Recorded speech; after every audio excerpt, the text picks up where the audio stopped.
Good day, my friends, and welcome to the channel.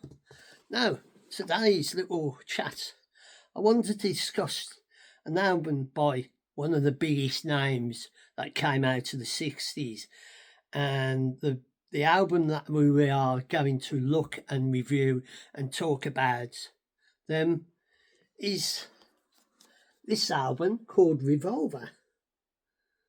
And if you haven't guessed, yes, it's the Beatles, and this came out in 1966. So I'm going to have a look at each track individually. So this was the first one to add the first track to be written and sung by George Harrison, and the first track on the album, what wasn't a Lennon and McCartney to start it off, was Taxman by George Harrison. He sung it. He did a couple. I think he did three songs on this album. The first one was Taxman, what was sung by George.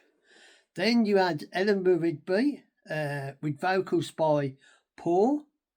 And then the third track was I'm Only Sleeping. That was by John, vocals by John. And then we got another George song, Love You Too, and sung by George. The next one was Here, There and Everywhere, what was sung by Paul.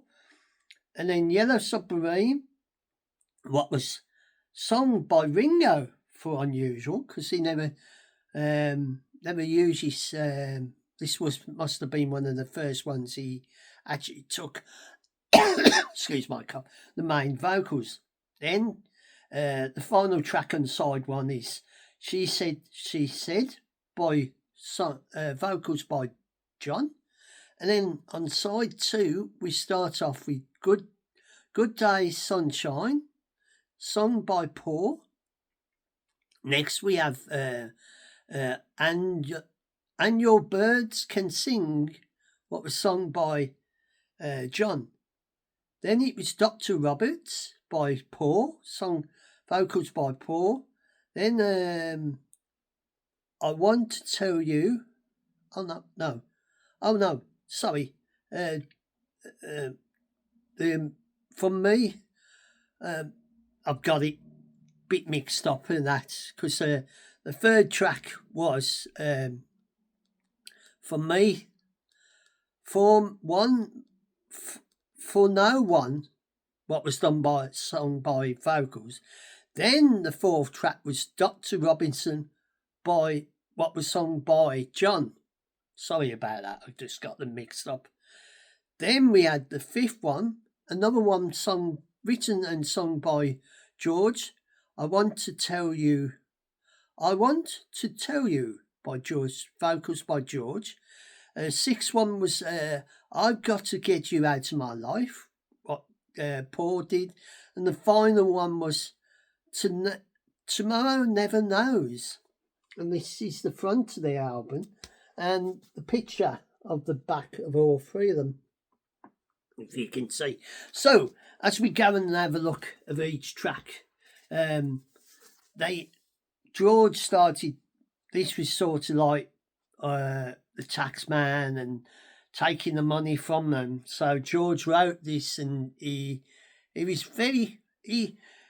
didn't really let him, write a lot of songs at the time, because he was like the youngest one. But later in life, they did let him. This was the start of him writing songs for the Beatles. This came out in 1966, and I think it was at the time when they was sort of going into a different direction of music, and there are different phrases, because as they was moving into the second half of the 60s, and the music started changing because they got experimented with drugs and all that, and tried different things, and it was still produced by George Martin's. The front cover was Callum Fulman, name what I can't pronounce. The back cover photo was by Robert Whitake, Whitake, I think the name. So as we look at this and how the album was put together and all the songs was crafted by them all, and it's very individual the way they crafted all the songs and did their own way of singing them and getting them over to the famous people and to their followers and that. And I think this must have been the first one that Ringo actually sung one of Leonard and McCartney's songs, because later on he did write a song for the Beatles. That was the Octopus's Garden.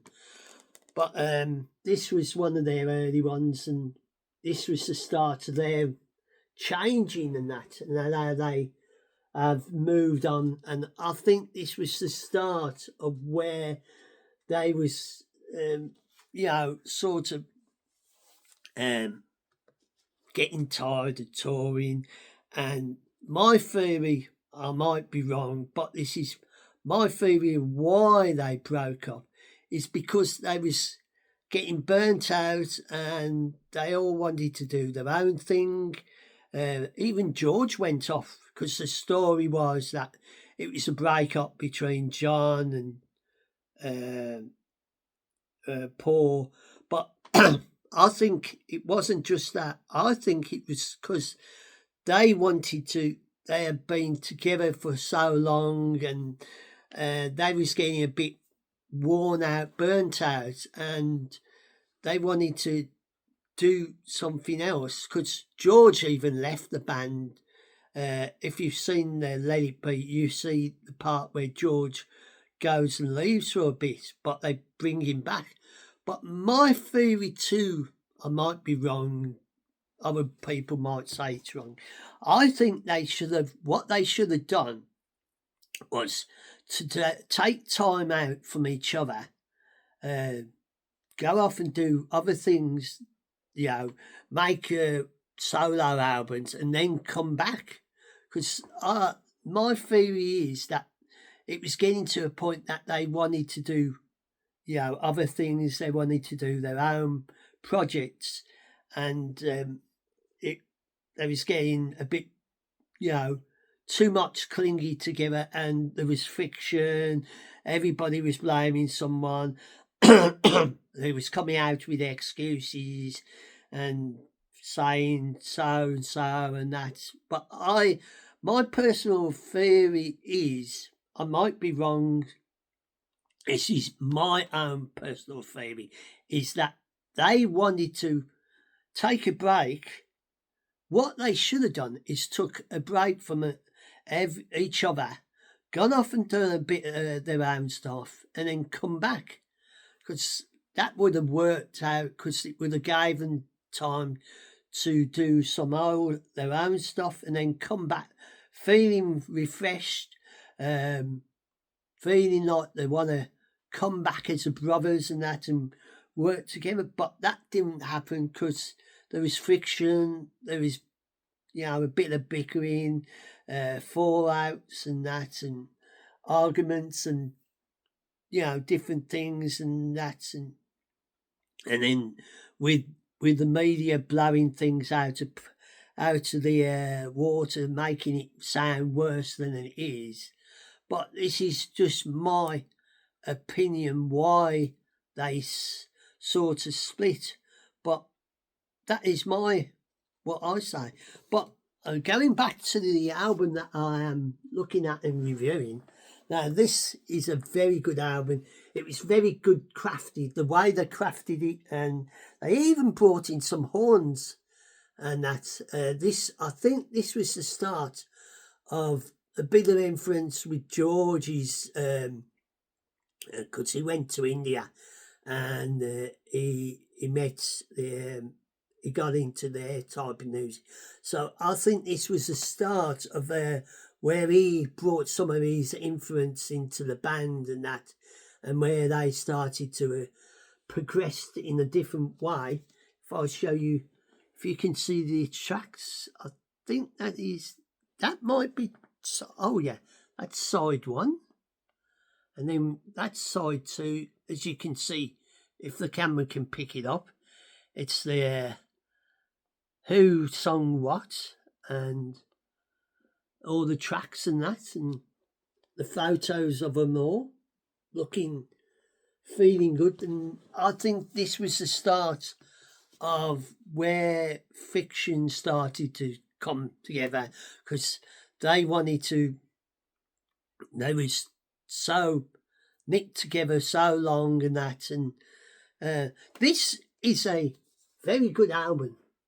I have just listened to it, and all the songs are different and they are really good, because some of the songs like Yellow Submarine actually made it onto the album Yellow Submarine and made it into that film, as well as Eleanor Rigby, because Eleanor Rigby was to do with a place in Liverpool.